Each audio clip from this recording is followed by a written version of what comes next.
Здравейте, красиви хора! Днес искам да ви напомня за една зърнена култура, която много лесно може да откриете на нашия пазар и съм убедена, че подценявате нейните лечебни свойства. Днес ще си поговорим за нахута и ще ви кажа как да си правите хумус от него. И то не какъв да е с хумус, ами жив хумус, който наистина има лечебни свойства.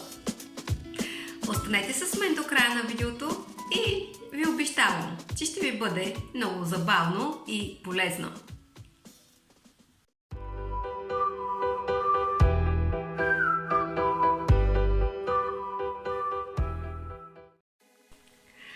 Защо се спрях на нахута ли? Ами, защото преди всичко той е познат още в древността със своите лечебни свойства и не е случайно, че е предпочитана зърнена култура в страните като Африка, Австралия, Азия и Америка. Всъщност той е по-широко разпространен на изток и знам от приятели, че в арабската кухня специално и в индийската той има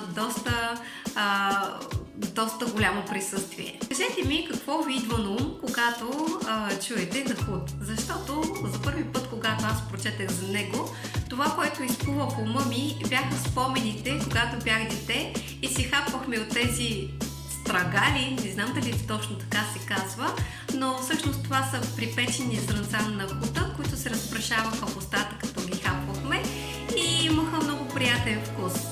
На малко по-късен етап, разбира се, разбрах, че нахута е по-добре да се консумира в покълнал суров вид. Има много варианти за това. Ако останете с мен до края на видеото, ще ви покажа моята лична рецепта за жив хумус, който може да си приготвите вкъщи много лесно. Но преди това, нека ви разкажа малко повече за нахута, за да възбудя вашето любопитство и все пак да намеря начин да ви мотивирам да го опитате и да го потърсите. Това не е трудно да се направи, може да се открие във всеки един магазин и не е на някаква недостъпна цена. Напротив, на много достъпна цена е и може да го откриете дори в кварталния хранителен магазин. Може би сте го виждали нахута или по-точно неговите бледо-жълти зрънца, но се оказва, че има и видове, има и сортове, които имат червеникъв, зеленикъв и дори черен цвят. От нахута може да се приготвя кафе, като зърната първо се накисват във вода, после се изсушават, после се изпичат, после се смилат и после се сваряват на кафе. Много дълга процедура. Никога не съм опитвала кафе от нахут, но съм убедена, че няма да ми е достатъчно силно, като изключителен любител на хубавото кафе. И все пак ще се радвам, ако някой от вас го е опитвал, да ми сподели в коментарите наистина ли има вкус на кафе или си е просто някаква напитка, която се консумира като кафе за освежаване. Още от древността хората са знаели за лечебните свойства на нахута, а от всичко, което съм прочела, аз знам, че всъщност нахута има изключително лечебни свойства и благотворно влияние заради свойството си да помага на нашите клетки да се изчистват по-бързо от токсините и съответно да се регенерират. Това, нали, се сещате сами, че помага самото тяло много по-бързо да оздравява и да си връща баланса, ако по някаква причина той е нарушен. Затова нахута се препоръчва като да бъде част от нашето меню, за да имаме здрав имунитет, за да помагаме на клетките да се чистят от токсините, които са навсякъде около нас. Също така специалистите го препоръчват за хора, които страдат от различни алергии. Според тях е достатъчно да се хапа по около една шепа от нахута на ден, за да може тялото да се пребори с алергиите. А всъщност какво е алергията? Алергията е реакция на организма, когато имунната ни система е отслабена и той става много чувствителен към определени външни дразнители и понеже имунната система не може да ни се справи с тях, се включват алергични реакции, които само ни напомнят и ни съобщават, че трябва да обърнем внимание на здравето си. Аз знам, че всяка алергична реакция показва, че черният ни дроб е отслабен и трябва да се засили неговото функциониране или по-точно да се стабилизира. А определено кълновете от нахут са много добър вариант за това. Но преди да ви разкажа как да си приготвяте моят лечебен жив хумус в домашни условия, нека ви дам още малко повече информация за нахута, за да може наистина да ви мотивирам и да се задействате, а не просто да си останете със знанието, което ще получите от видеото. Приятно гледане! Нахутът съдържа аминокиселини, минерали, мазнини, фибри и витамини. Той е богат на растителен протеин и е много подходящ за всички, които спазват хранителен режим, базиран предимно на растителна диета. В него откриваме още веществото метионин, който е включен в състава на много лекарства за подпомагане на работата на черния ни дроб. Нахутът предотвратява натрупването на мазнини в черния дроб и перфектно влияе върху състоянието на кръвоносните съдове, което пък от своя страна спомага за намаляване на нивото на холестерола в кръвта.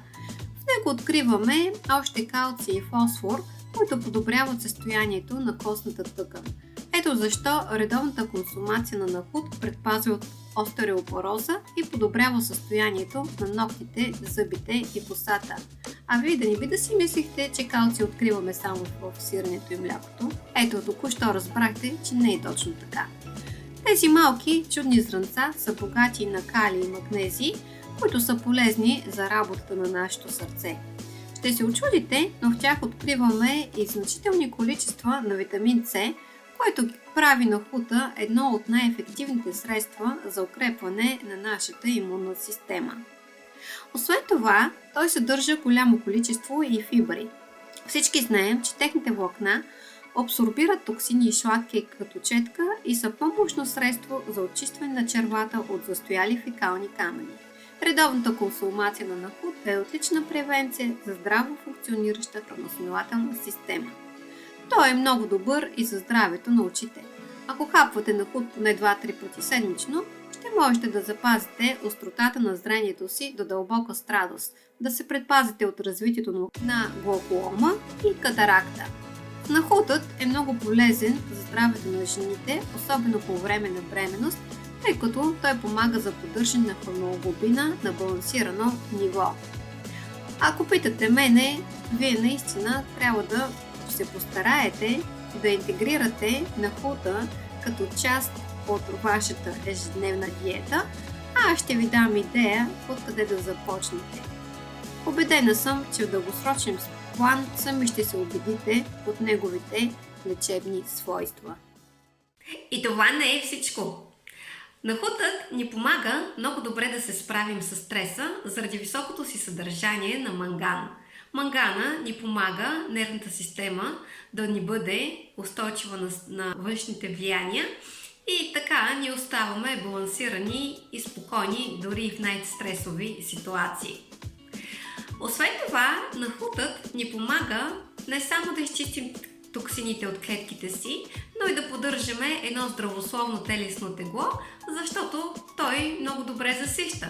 Така че, ако искате да преминете на някоя диета, аз ви съветвам задължително да включите в менюто си нахута, защото той ще ви поддържа сити и ще ви пази далече от хладилника. Това може да направите, като си приготвите хумус и си похапвате по-често от него. Знам, че в повечето хранителни вериги или в ресторантите хумуса се предлага от сварени нахутчета.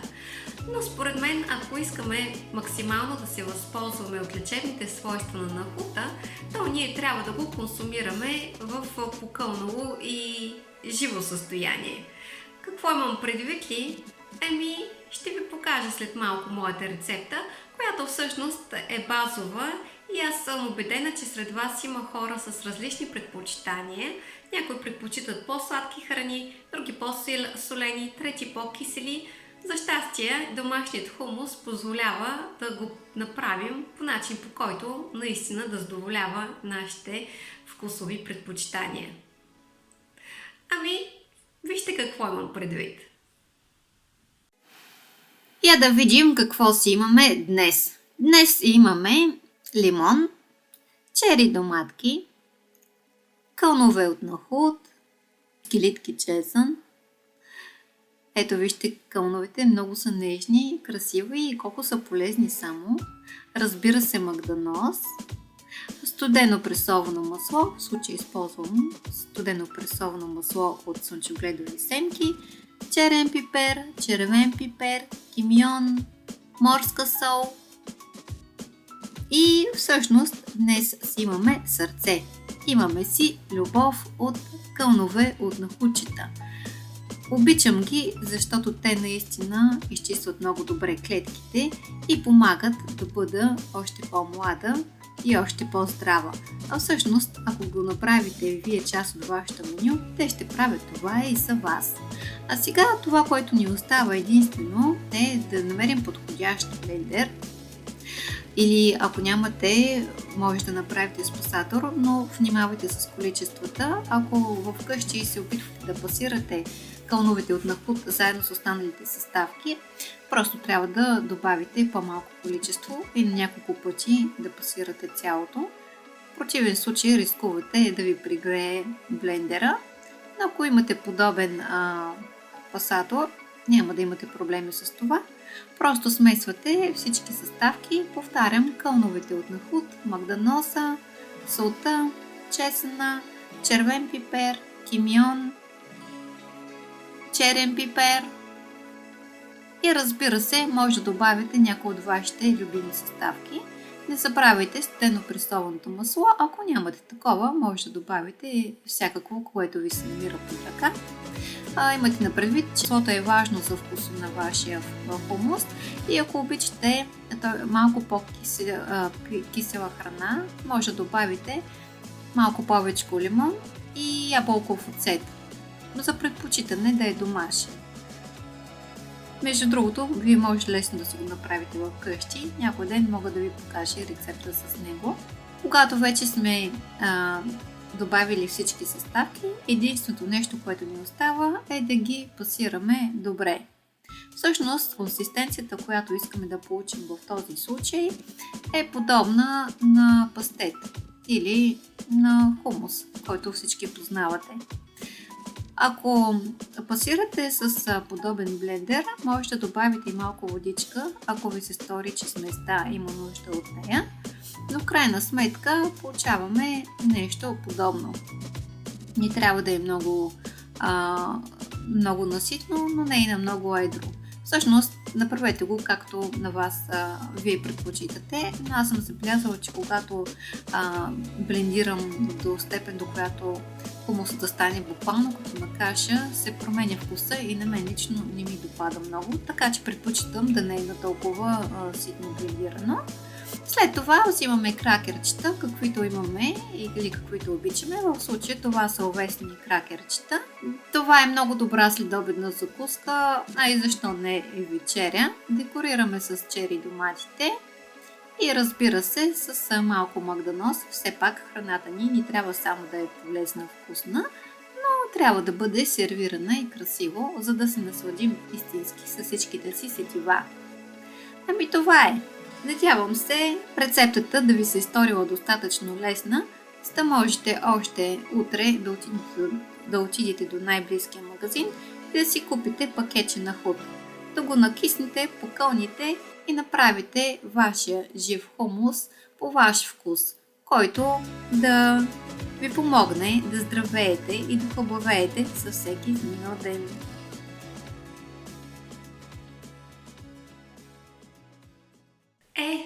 Красиви хора! Това беше днес от мен. Искрено се надявам, че видеото ми ви е било полезно. Но още по-щастлива ще бъда, ако вие сте достатъчно мотивирани и още сега, след като приключите с него, да отидете до най-близкия хранителен магазин, със сигурност работи все още, и да си купите едно пакетче нахут. Да го покълните и да изпробвате рецептата. Ще ви бъда много благодарна, ако ми споделите в коментарите как ви се е получило. И искам да ви напомня, че Това е още един добър начин, още един добър и много лесен начин да се погрижите за себе си. Аз съм тук само да ви напомня, че ако вие не се грижите за себе си, няма кой да го направи. Освен това, когато вие се грижите добре за себе си, вие може да се грижите още по-добре и за всички ваши любими хора. И да бъдете един добър пример за подражание. Нима имате по-добра идея от това? Замислете се. Или не, задействайте се, защото каквото и да знаете, ако не го прилагате на практика, то просто си остава едно знание. Ако искате наистина нещата да работят в живота ви, трябва да прилагате това, което знаете. И да, може в началото да не ви се получава много добре и да не ви е много лесно, но единственият начин да ви се получи добре и да ви стане лесно е като не спирате да практикувате и да опитвате. Аз само ви го напомням. Грижете се със себе си, обичайте, бъдете обичани и до нови срещи! Обичкам ви!